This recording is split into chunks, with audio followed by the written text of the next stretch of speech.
Let me ask you a question. If something happened to you tomorrow, would your legacy be protected? Most people think estate planning is just about wills and legal documents, but the truth is it's about something much deeper. It's about the story that you leave behind. In this video, I'm going to give you practical steps that you can take right now to build a legacy that truly reflects your values. There's no law degree required, I promise. We've worked with hundreds of families who didn't just want to transfer assets, they also wanted to transfer meaning and values on to their family. And we've helped them to do it with simple but powerful tools that anyone can use. I'm estate planning attorney Mike Smith with Smith Barid LLC, and I'm one half of the estate planning guys. So let's talk about how to build a legacy, not just a legal plan. So let's start with a simple but meaningful step that we recommend to all of our clients, and that's writing a legacy letter. It's something that you can do simply and easily at home. If you already have an estate plan, this legacy letter will help to fill in some of the lines, if you will. I think an estate plan is important for everyone to have, but let's face it, it's a black and white legal document that doesn't necessarily share, what your thoughts and values are, and maybe even why you did what you did in your estate plan.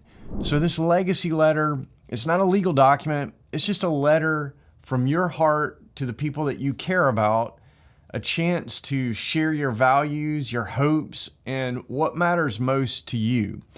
And I've seen firsthand how powerful this can be. Families really treasure these letters. And let's face it, your will, your trust, that's not really coming from your heart. So a letter that spells out what your wishes and hopes and dreams are for your family, how you want them to use the legacy that you've left behind, what your values are, that's something that they will truly cherish. And if you're not sure how to start on that, we have a free template on our resources page. You're going to find the link in the description below. You can just follow that link and you'll see on our resources page a template for a legacy letter. Next, I want to talk to you about something that's really easy to overlook, and that is your digital life. We all pretty much live online now. A lot of hours of the day are spent there. We do all of our banking transactions typically now through some sort of online portal. We have memories that we share on Facebook or other platforms, Instagram, TikTok, you name it, whatever your preference is in terms of social media. We own rights to movies and music and all those things that we keep stored in our digital life, if you will. So if you think about all that stuff, it's pretty important. For me, when I was a young parent, we took a lot of pictures and we would have those printed and we'd put them around the house. And in the years since, pretty much all of our pictures are digital, and we don't really print them out anymore. We have digital photo frames that we might send them to, and we have, we look at them on our phone and things like that. But those family memories that are contained in those photos, and this is one example of a digital, a piece of your life that's become digital. Those family photos, if something happens to you, you don't have the right setup for passing that along to your heirs and beneficiaries, then those may be lost. So these are important things. And what you want to do is first create an inventory of your digital life.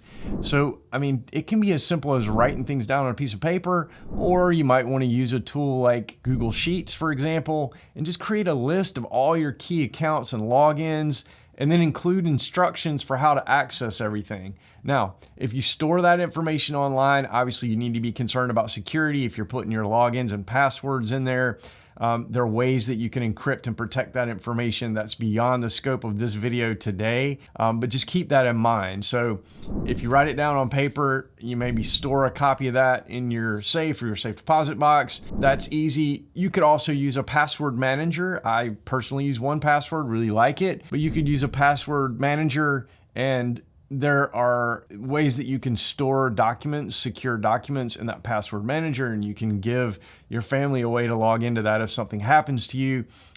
You could create encrypted drives.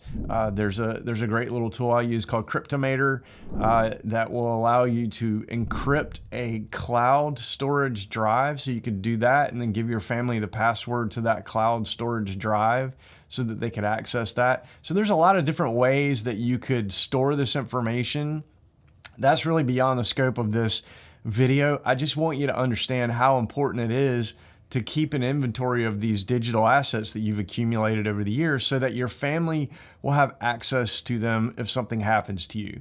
And a little preparation here can really save your loved ones a lot of time and frustration later on. If you're finding the information that I'm giving in this video helpful, then go ahead and hit the like button to let us know that you like the content we're putting out, and to let other people know that there's some great practical advice about legacy planning on our channel, The Estate Planning Guys.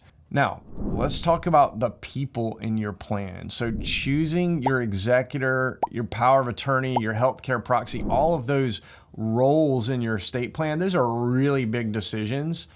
And the key is not to just name them in the documents, but also to have a conversation with them so that they understand what the role is, what you expect them to do, and you can help them to understand the context for the plan that you've put together. Why did you do what you did? And help them to understand what your wishes are for how your legacy is treated and handled after you leave this world, if you will. And that's one unfortunate thing. We all have an expiration date, so it's going to happen to all of us one day. So when you choose these people for your plan, you want to choose people who are trustworthy, organized, and are calm under pressure, because this is a job. I always tell clients, it's not an honor, it's a job, it's a burden.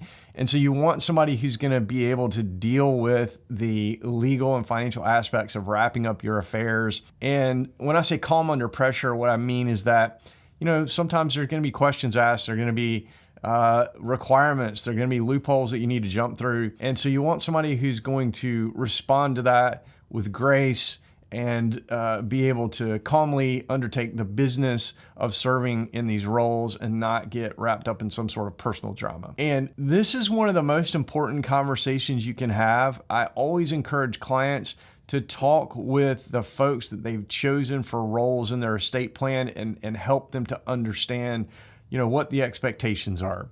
Here's one other step that is often overlooked, and that is organizing your documents and assets. So even if you have a great plan, if your family can't find anything, that's going to create a lot of stress and confusion. So here's what to do. Gather all your key documents together, your trust, your wills, your deeds, insurance. And I give clients a portfolio. It's a, big fancy notebook that they can keep all this stuff in. A lot of estate planning attorneys do that. If you can keep all this information together in one place, it makes it a lot easier for your family to access if something happens to you. And you want to keep these in a secure, accessible place. I will tell you that if you store it in a safe deposit box, which is an okay choice for where you store things, just know that you're going to need to add somebody to that safe deposit box to give them access to that safe deposit box. So if something happens to you, they'll be able to go to the safe deposit box and retrieve these documents. And if you have, a portfolio, safe deposit box is going to be a little difficult to fit that in. You could make copies and and put the originals in the safe deposit box. There are ways to handle that. The other thing to know about safe deposit boxes that a lot of people found out in New Orleans after Hurricane Katrina is that they're not waterproof. So if the bank or other institution where your safe deposit box is located floods, then you could still lose the documents that are stored there. So there may be safe depository providers out there who have a waterproof safe, but that is a question that you want to ask as you set this up. I like to keep my documents at home. I'll have a small fireproof safe, and I keep the documents in there so that we know where they are. We can access them if we need them. And other people in my family have access to that safe as well. So if something happens to me, they can still access those documents. And so you want to organize all this stuff together, keep it in one place, and then you want to provide clear instructions for your family so that they know exactly what to do if something happens. Now, to make all this stuff easier for you, we've put together a set of free tools and guides, checklists, templates, estate planning resources. You can just visit our resources page, which is linked in the description below, and all the stuff is designed to help you feel confident and prepared. So let's recap the steps of building your legacy. Write a legacy letter, document your digital life, choose and talk to the right people for roles in your plan, organize your documents to create clarity, not chaos. And all of these steps don't just protect your assets, they help your loved ones feel supported when they need it most. If you found this video helpful, check out our next video where I'm going to break down how to protect your children's inheritance from divorces and lawsuits. It's going to be packed with real-world strategies. And don't forget to like and subscribe and check out the resources page in the description. You're taking real steps toward a legacy that lasts.